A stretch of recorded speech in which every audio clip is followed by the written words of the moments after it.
नेता प्रतिपक्ष टीकाराम जूली का झुंझुनू दौरा। झुंझुनू के सर्किट हाउस पहुंचने पर कांग्रेसी कार्यकर्ताओं ने किया स्वागत। नेता प्रतिपक्ष टीकाराम जूली ने भजनलाल सरकार पर बोला हमला। कहा, प्रदेश में अपराध चरम पर, दलितों और महिलाओं पर बढ़े अत्याचार। सरकार बनने के बाद 3 मौकों पर फेल हुई भजनलाल सरकार। गर्मी में बिजली और पानी का संकट तो बरसात में बिगड़े हालात। कहा, प्रदेश की सरकार कोई निर्णय नहीं कर पा रही है। सरकार के मुख्यमंत्री और मंत्री की ही नहीं चल रही। यमुना और ईआरसीपी समझौते को लेकर कहा, राजस्थान के हितों की नहीं हुई रक्षा। नए जिले बनाने की बजाय जिले की समीक्षा की बात कर रही सरकार। किरोड़ी लाल मीणा के इस्तीफे के बाद असमंजस की स्थिति। मदन दिलावर को लेकर कसा तंज। कहा, शिक्षा मंत्री ने 9 महीने में शिक्षा के लिए नहीं कहा एक शब्द। विधानसभा उपचुनाव को लेकर किया दावा। कहा, सभी सीटों पर कांग्रेस जीतेगी।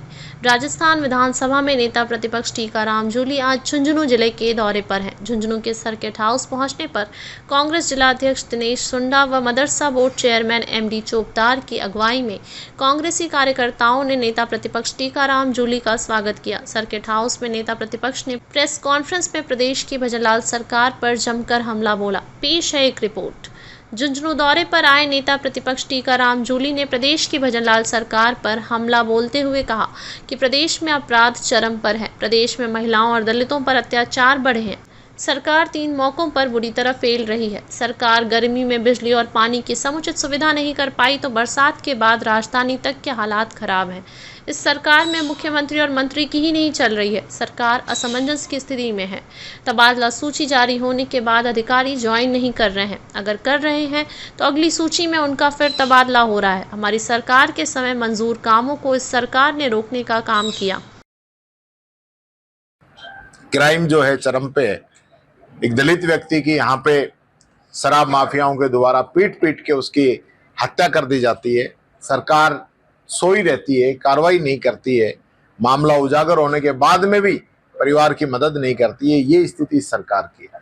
आज पूरे प्रदेश के अंदर रोजाना 19 महिलाओं के साथ रेप, बलात्कार जैसी घटनाएं हो रही हैं। 26 दलितों के साथ रोजाना राजस्थान के अंदर एट्रोसिटी के केस दर्ज हो रहे हैं। ये हालत इस सरकार की बन चुकी है। मैं ये भी कहना चाहूंगा, 3 मौके इस सरकार के सामने आए बनने के बाद में।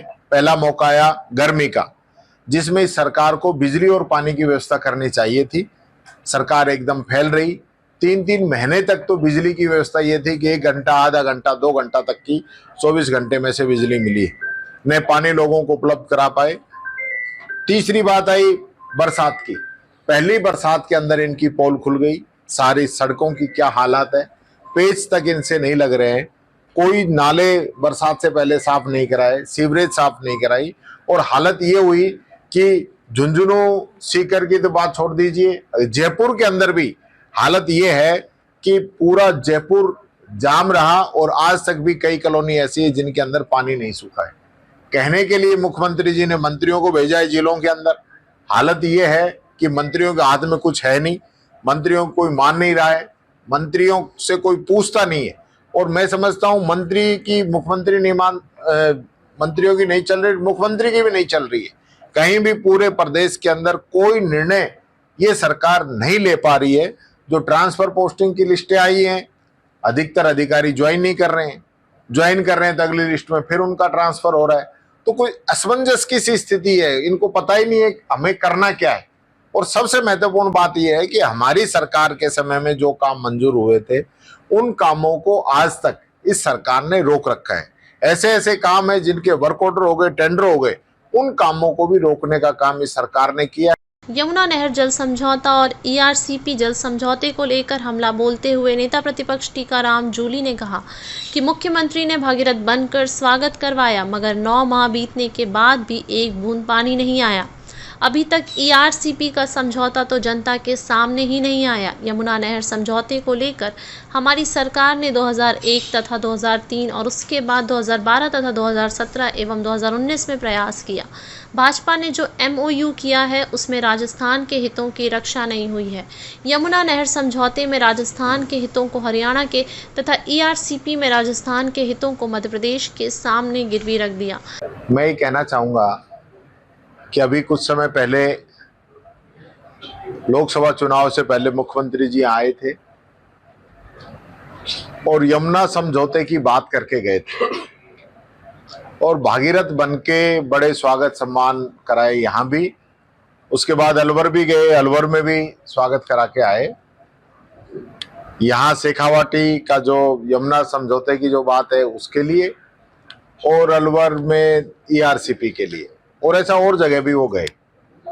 लेकिन मैं ये कहना चाहूँगा कि 9 माह बीत चुके हैं, एक बूंद पानी की नहीं आई है।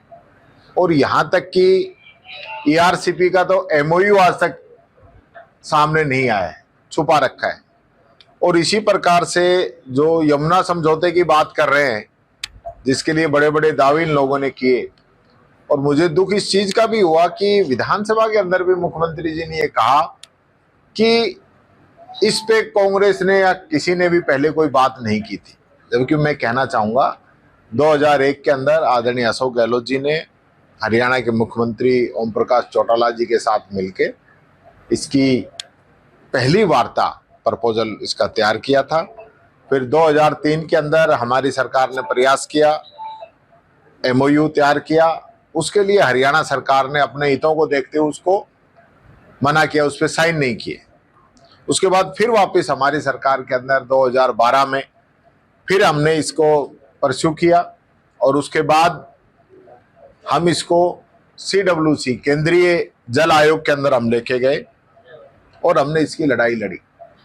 उसके बाद भी 17 में 19 में लगातार हम इसके प्रयास करते रहे, और इसको कानून के द्वारा भी, कोर्ट के द्वारा भी हमने, हमारे ही कांग्रेस के प्रवक्ता हैं, आपके झुंझुनू के ही हैं, जयवर्धन जी, यशवर्धन जी, जिन्होंने इसको कोर्ट में भी वो लेके गए। कुल मिला के बात यह है कि भारतीय जनता पार्टी ने जो एमओयू किया है, वो एमओयू अगर आप गौर से देखेंगे तो उसमें राजस्थान के हितों की रक्षा नहीं हो रही है।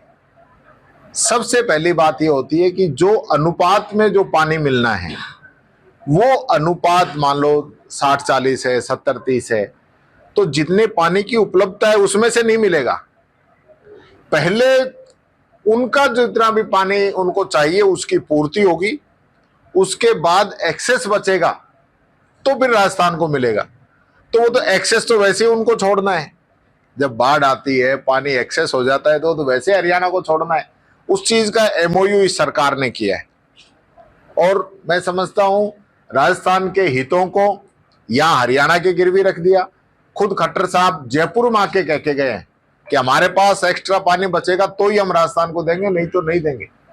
और यही बात मध्य प्रदेश में ईआरसीपी के लिए इन्होंने मध्य प्रदेश को जो हमारा समझौता था उसके अंदर गिरवी रख दिया।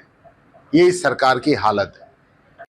जिलों को लेकर नेता प्रतिपक्ष टीकाराम जूली ने कहा कि राजस्थान देश का सबसे बड़ा प्रदेश है। हमारी सरकार ने लोगों को नज़दीक न्याय मिले और अच्छी मॉनिटरिंग हो, इस उद्देश्य से नए जिले बनाए गए। अब भाजपा प्रदेश अध्यक्ष कह रहे हैं कि जिले बदल रहे हैं।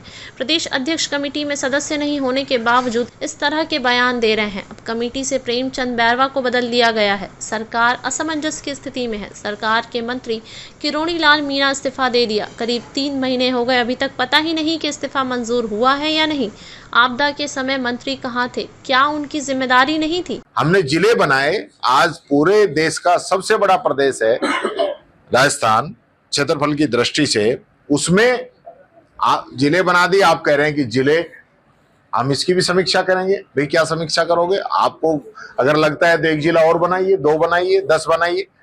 लोगों को नजदीक न्याय मिल जाए, अच्छी मॉनिटरिंग हो जाए, लोगों को रोजगार मिल जाए, उस चीज से इन लोगों को पेट में दर्द है। ये काम तो करना नहीं चाहते हैं, इसलिए इनको प्रॉब्लम है। और अभी मदन राठौड़ जी ने बयान दिया था 15 दिन पहले कि हम 6-7 जिले बदल रहे हैं। तो मैंने उनसे कहा कि आप किस हैसियत से बयान दे रहे हो? आप उस कमेटी के मेंबर नहीं, सरकार का आप हिस्सा नहीं। जो बात कोई रखेगा तो कमेटी के जो मेंबर है वो रखेंगे, सरकार रखेगी। एज ए प्रदेश अध्यक्ष आप ऐसे कैसे कह सकते हैं? उसके बाद वो बयान से पलट गए और अभी प्रेमचंद बैरवा जी को बदल दिया उसमें से। मैं समझता हूं, मैंने थोड़ी देर पहले भी कहा था, असमंजस की स्थिति है। इन लोगों को यही नहीं पता कि हमें क्या करना है और कैसे करना है। कोई इधर से करता है, कोई इधर से करता है, कोई इधर से खींचता है, कोई उधर से खींचता है। किरोड़ी मीणा जी ने इस्तीफा दे दिया, 3 महीने के आसपास हो गए। अभी तक ये स्थिति नहीं है कि वो इस्तीफा मंजूर है कि नहीं है। वो रूटीन का काम भी कर रहे हैं। सरकार कह रही है हमने मना लिया है, लेकिन वो आज भी अपने आप को विधायक मान रहे हैं। एक सरकार का मंत्री इस्तीफा दे दे और उस पर स्थिति क्लियर नहीं हो कि इस्तीफा मंजूर भी किया है, वापस ले लिया है, एक काम तो होना चाहिए ना। आपदा राहत मंत्री थे, आज भी हैं, पर आपदा आई इतनी बड़ी, पूरे राजस्थान के अंदर कई जगह बाढ़ की स्थिति हो गई, सैकड़ों लोगों की जान चली गई। क्या स्थिति रही? आपदा मंत्री कहां थे? क्या जिम्मेदारी नहीं बनती थी? नेता प्रतिपक्ष टीकाराम जूली ने सूबे के शिक्षा मंत्री मदन दिलावर पर तंज कसते हुए कहा कि वे शिक्षा की क्या बात करेंगे, जिन्होंने 9 महीने में शिक्षा को लेकर एक शब्द नहीं बोला होगा। उन्होंने आगामी विधानसभा उपचुनाव को लेकर दावा किया कि सभी 7 सीटों पर कांग्रेस जीतेगी। हमारी सरकार में कल्याणकारी योजनाओं को बंद करने का काम सरकार कर रही है। सरकार के पास कुछ करने को तो नहीं है। पिछली सरकार की योजनाओं को बंद करने का काम किया जा रहा है। शिक्षा मंत्री शिक्षा की क्या बात करेंगे जो 9 महीने के अंदर शिक्षा के लिए कोई एक शब्द जिन्होंने नहीं कहा। 7 जगह कांग्रेस जीतेगी, 7 जगह प्रदेश कांग्रेस कमेटी की तरफ से प्रभारी लगा दिए गए हैं, कमेटियां बना दी गई हैं, लगातार मीटिंगें हो रही है। और हमारी पिछली जो सरकार थी, पिछली कांग्रेस सरकार के समय में जो काम हुए, हम लोगों ने जो लोगों की मदद की, चाहे वो हमारे महंगाई राहत कैंप हो, 500 रुपए में हमने सिलेंडर दिया, 1000 रुपए हमने पेंशन दी, बिजली की घर के अंदर छूट दी, कुएं के अंदर छूट दी, 25 लाख का इलाज हमने दिया, 10 लाख का दुर्घटना बीमा हमने दिया। ऐसी स्कीमें हमने जनता के लिए दी। मनरेगा के अंदर हमने 100 दिन का काम दिया। इनने सब कुछ बंद कर दिया। शहरी रोजगार गारंटी बंद कर रहे हैं, 25 लाख का इलाज ये लोग बंद कर रहे हैं, 10 लाख का दुर्घटना बीमा ये बंद कर रहे हैं, गरीबों को खाद्य सुरक्षा का किट मिल रहा था वो ये बंद कर रहे हैं, पेंशन ये लोग समय पे नहीं दे रहे हैं, स्कॉलरशिप समय पे नहीं दे रहे हैं, मोबाइल की स्कीम बांटने की जो हमने शुरू की थी उसको ये लोग बंद कर रहे हैं, नए जो बिजली की छूट के कनेक्शन जिनके छूट मिलती है उन नए कनेक्शनों को बंद कर रहे हैं। तो ये सारे काम इस सरकार के हैं, तो कुछ करने का तो है नहीं, पिछली सरकार के कामों को बंद कर रहे हैं। देखिए, ये आला कमान तय करेगा, कमेटी तय करेगी, कांग्रेस के कार्यकर्ता तय करेंगे, वो एक प्रक्रिया अलग है, उसके आधार पर टिकटें होंगी, ये मैं कहना चाहूँगा।